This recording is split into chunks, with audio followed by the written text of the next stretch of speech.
Vivimos en la sociedad del yo, más, aquí y ahora. Creemos que la respuesta correcta, ante los múltiples contratiempos que la vida nos plantea, es velar únicamente por nuestros propios intereses, acumular más bienes materiales, lujos extravagantes y experiencias exóticas, y obtener dichos obsequios con un simple chasquido de dedos. Como declara Friedrich Nietzsche, los resquicios de una voluntad enferma se traducen en solapar su resentimiento con la gratificación inmediata. Y vaya si tenía razón. ¿Desde cuándo le pareció buena idea al hombre malacostumbrar a un organismo diseñado para vivir en un entorno de escasez? Y más inquietante aún, ¿por qué nos empeñamos tanto en continuar otorgándole retribuciones injustificadas a sabiendas de su alta peligrosidad? En efecto, incontables individuos buscan el consuelo en aquellas formas de evasión cuya recompensa sea efímera. Entretenimiento para las masas, drogas socialmente aceptadas, relaciones de pareja tóxicas. No obstante, es tan solo cuestión de tiempo que se acaben dando cuenta de la verdad. No existe cigarro, trago, película, atuendo o amante que les saque de su descontento vital. Jamás será suficiente. Piden más y más, del mismo veneno. Así pues, mi cometido a lo largo del presente corto documental es proponer una solución efectiva ante tal problemática. De nuevo, viajaremos a la antigua Grecia para comprender de lleno las bases éticas que conducen a la felicidad humana. ¿Estás preparado?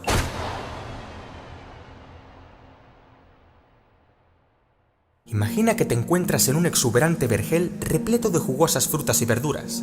A lo largo del mismo se pueden observar ilustres figuras que portan las mejores túnicas y mantienen agradables conversaciones acerca de ciencia, filosofía y arte. En una esquina, un juglar produce bellas y serenas armonías con su arpa, a la par que un profesor explica los fundamentos de la libre voluntad en el rincón opuesto. Maravillado por la tranquilidad del ambiente y la flora mediterránea, te diriges hacia la fuente central y a continuación, un grupo de aprendices te invita a pasar tiempo con sus seres queridos. Sin necesidad de lujos, vicios y caprichos, te ves envuelto en un manantial de bienestar, júbilo y templanza tan inmenso que no puedes evitar decir, esto sí que es vida. Te doy la bienvenida al Jardín del Placer. Un lugar donde antiguos maestros y estudiantes se congregarían en la búsqueda de calma, conocimiento y satisfacción vital. En concreto, este idílico emplazamiento sería lo más cercano al paraíso terrenal para el pensador griego del que tendrás la oportunidad de aprender hoy, Epicuro de Samos. El epicureísmo es un sistema filosófico fundado alrededor del año 307 a.C., basado en sus enseñanzas éticas, políticas, jurídicas y científicas. A pesar de que surgió como un desafío al platonismo, su modo de pensamiento se convertiría posteriormente en el rival principal de la escuela estoica. He de recalcar que, durante los próximos minutos, me centraré sobre todo en la ética epicureana, el aspecto más constitutivo y pragmático de su filosofía. Así pues, ¿cuáles son sus fundamentos? Y más importante aún, ¿cómo podemos aplicarlos en nuestro día a día? Para comenzar, Epicuro afirma que hay dos creencias autoimpuestas en la sociedad que constan como la causa principal de la infelicidad en el ser humano a pesar de ser pura ficción, y para colmo, causan miedo, desesperación y ansiedad a quienes las adopten. Por un lado, la convicción de que los dioses nos castigarán por nuestras malas acciones. Si bien sí afirma la existencia de diversos dioses, su concepción es muy similar al taoísmo de Lao Tse. Los dioses son perfectos, divinos y poderosos, pero no se preocupan lo más mínimo por los asuntos del ser humano.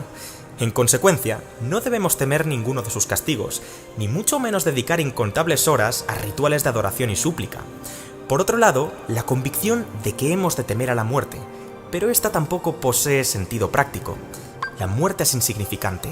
Cuando nosotros existimos, la muerte no. Y cuando la muerte existe, nosotros no. Una vez que la experiencia sensible llega a su fin, no habrá sensación de placer, ni tampoco de dolor. El miedo a la muerte surge de la falsa sensación de que en la muerte hay conciencia. Ahora piensa en la ingente cantidad de religiones que se han aprovechado de estos dos dogmas en aras de expandirse. Pero dejémonos de rodeos y vayamos directos al grano. ¿Qué hay de la felicidad? Epicuro está de acuerdo con Aristóteles en que la felicidad es el fin último de la vida, así como la mayor bendición que un ser humano puede experimentar. Sin embargo, también existen visibles diferencias entre ambos autores. Mientras la escuela aristotélica se centra en el puro ejercicio de la razón en pos de alcanzar dicho fin, el epicureísmo propone otra vía distinta, la búsqueda del placer y, por encima de todo, la evitación del dolor. Esta es la máxima en la que se basa el mapa conceptual del samio, quien declara lo siguiente: El placer es el alfa y omega de una vida próspera y constituye el punto de partida de cada elección que tomamos o rechazamos en ella, ya que tendemos a juzgar las cosas como buenas o malas en función de la sensación que éstas produzcan en nosotros. No obstante, la persecución del placer no es tan sencilla como parece. De hecho, muchas veces es un proceso sumamente contraintuitivo, tramposo y confuso. Presta atención a la siguiente cita.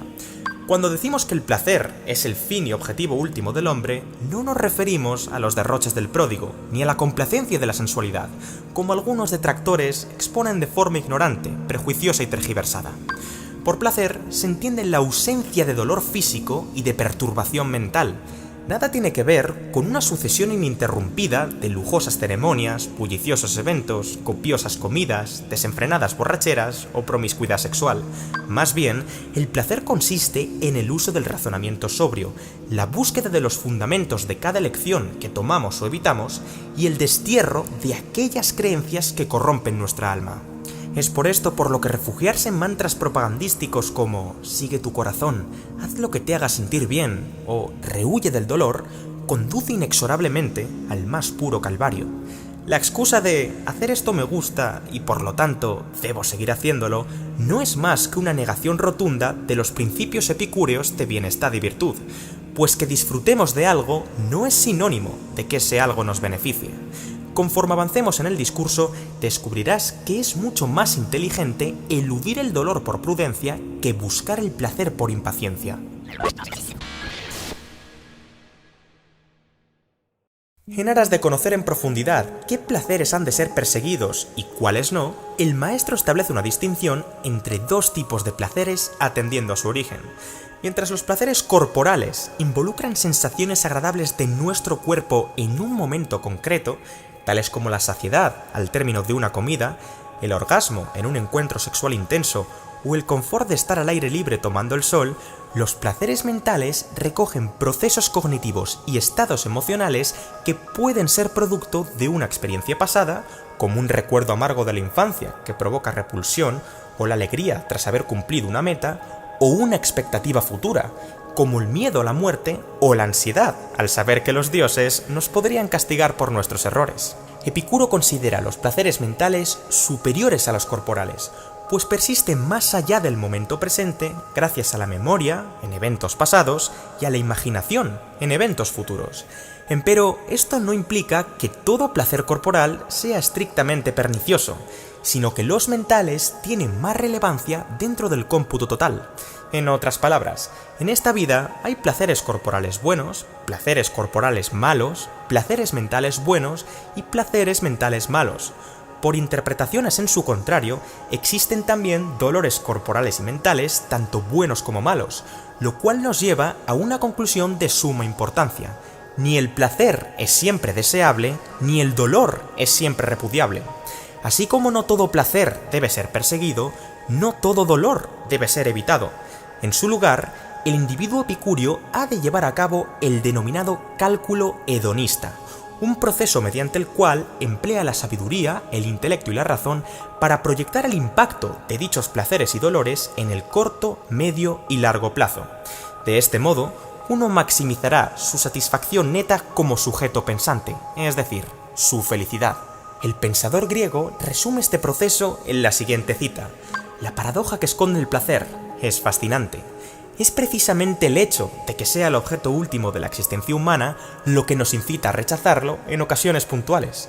Yerran los hombres que, desde su ciego atrevimiento, incurren en placeres que acaban originando más molestias en ellos, así como los que pasan por alto dolores que traen como consecuencia un mayor placer en el sentido global.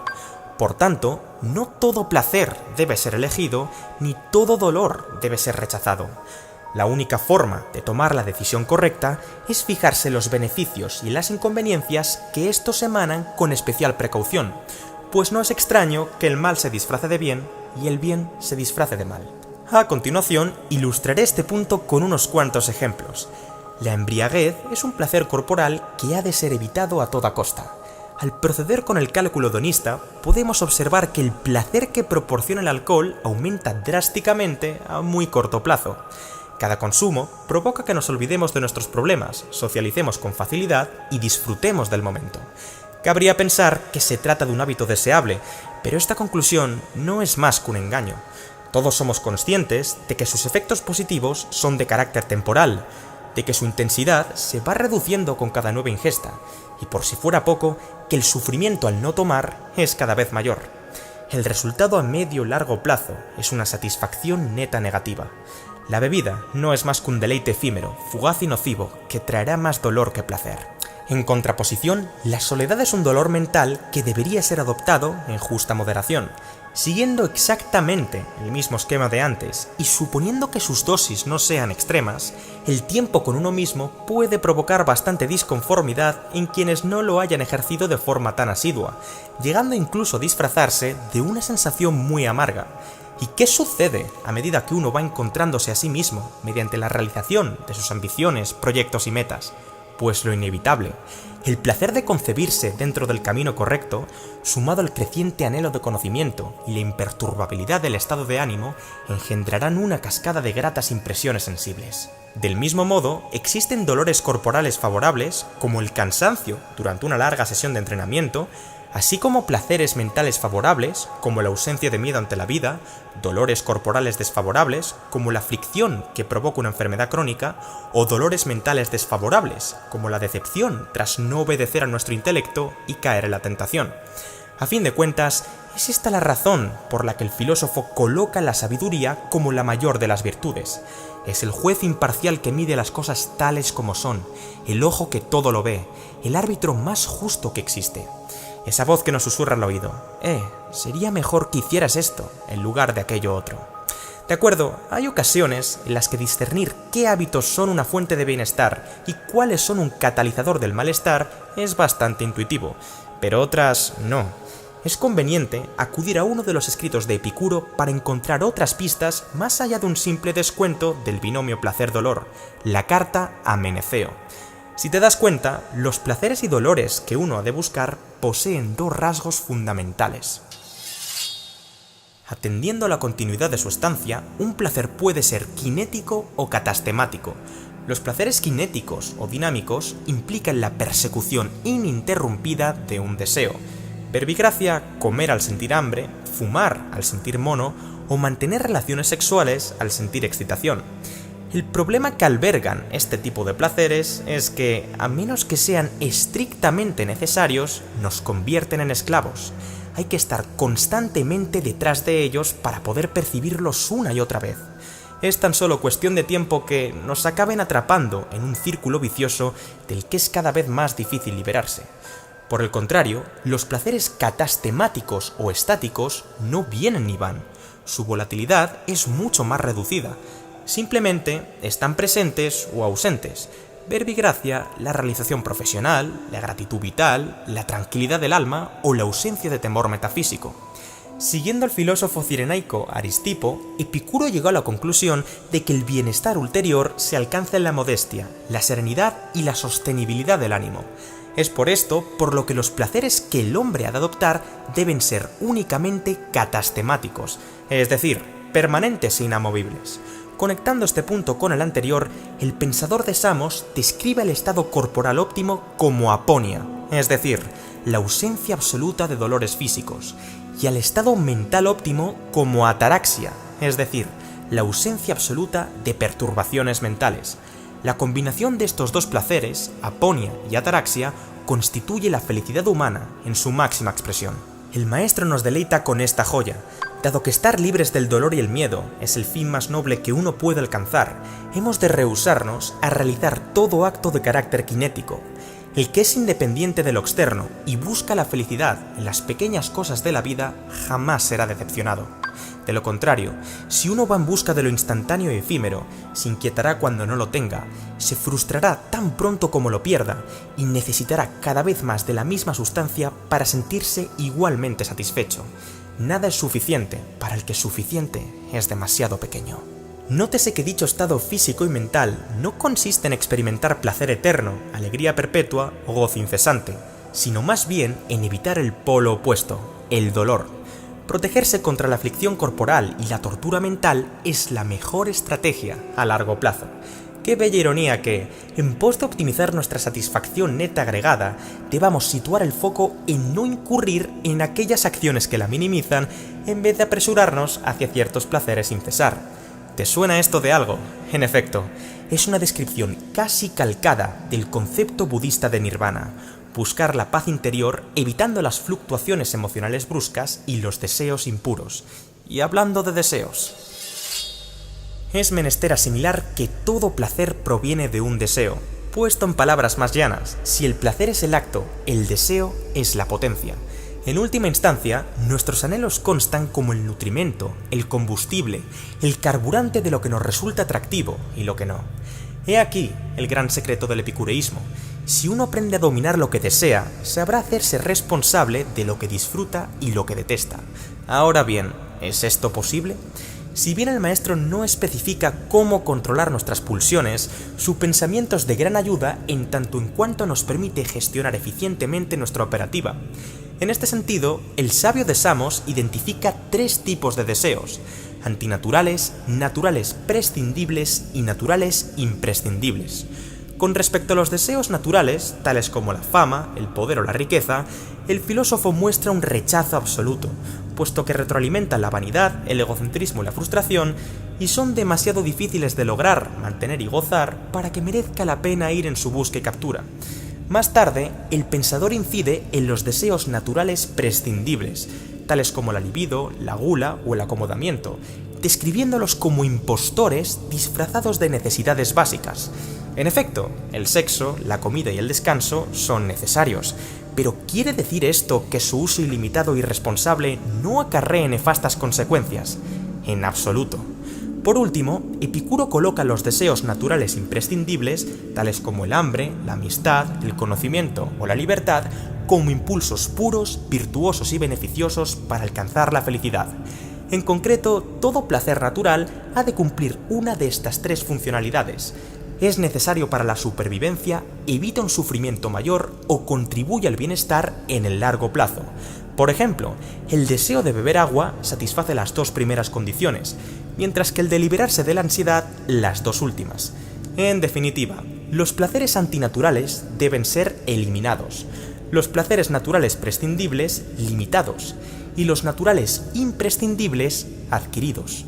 El maestro dijo: no hay nada más perjudicial que infravalorar lo que uno tiene, deseando lo que no tiene. Conviene recordar que lo que se encuentra bajo nuestra posesión fue un objeto de deseo en el pasado. Por ello, la abundancia no se constituye por lo que tenemos, sino por lo que somos capaces de apreciar.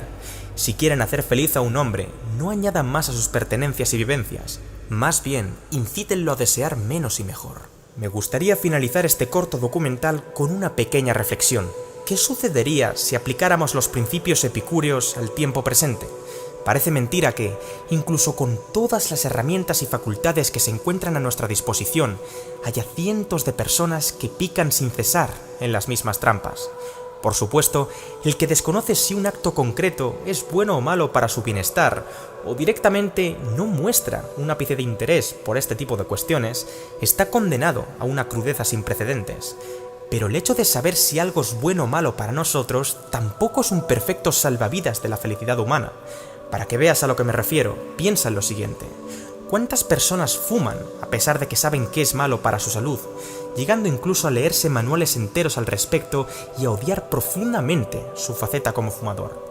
Al final, proceder al cálculo hedónico para filtrar ciertos hábitos perjudiciales, así como iniciar la búsqueda hacia los placeres catastemáticos y naturales, no deja de ser un sistema para trasladar al plano consciente qué prácticas nos acercan a la dicha y cuáles nos alejan de ella, para saber qué hacer y qué no, a fin de cuentas. Fumar es gratificación instantánea, cinética y antinatural, pero ¿cómo puede uno dejarlo? ¿Comprendes ahora la lógica del asunto? Sin embargo, mi intención con esta crítica no es derrocar, invalidar o tumbar los fundamentos del epicureísmo, sino justo al revés. La toma de conciencia sobre si un placer es conveniente o no en base al daño que provoca a corto, medio y largo plazo ya es mucho. ¿Y sabes por qué? porque el simple hecho de ser conscientes de la idoneidad de las cosas tiene el potencial de magnificar o reducir nuestro deseo por las mismas. La victoria está a medio camino, señores. Hasta que la neurociencia no ponga los puntos sobre las íes en cuanto al origen de nuestros deseos y el dilema de la libre voluntad sea resuelto, tendremos que conformarnos con las estrategias que se encuentran en nuestro arsenal. Establecer un porqué sólido para mejorar nuestra vida es un buen comienzo. Comprender las bases psicológicas del autocontrol, así como la estructura neurológica de los hábitos, sería una buena continuación. Y desarrollar un método para identificar, transformar, utilizar o contemplar tanto las emociones propias como las ajenas sería el culmen de un agente que ha alcanzado la madurez. Y ante todo, jamás olviden, la desgracia del sabio es mejor que la prosperidad del necio. Fiel a su filosofía, Epicuro nos dejó un testimonio para el recuerdo pocos días antes de su despedida. A pesar de haber fallecido por cálculo renal, una de las causas de muerte más dolorosas que existen, sus últimas palabras, recogidas en la carta Idomeneo, estuvieron a la altura de la situación. Te escribo esta carta en un feliz día para mí, siendo también el último. Poca violencia se puede agregar a mi sufrimiento corporal, debido a que he sido atacado por una dolorosa disentería que me impide orinar. Pero la alegría de mi mente, que proviene del recuerdo de toda mi contemplación filosófica, contrarresta todas estas aflicciones. Te ruego que cuides de los hijos de Metrodoro con la misma dignidad con la que el buen hombre ha mostrado devoción por mi pensamiento.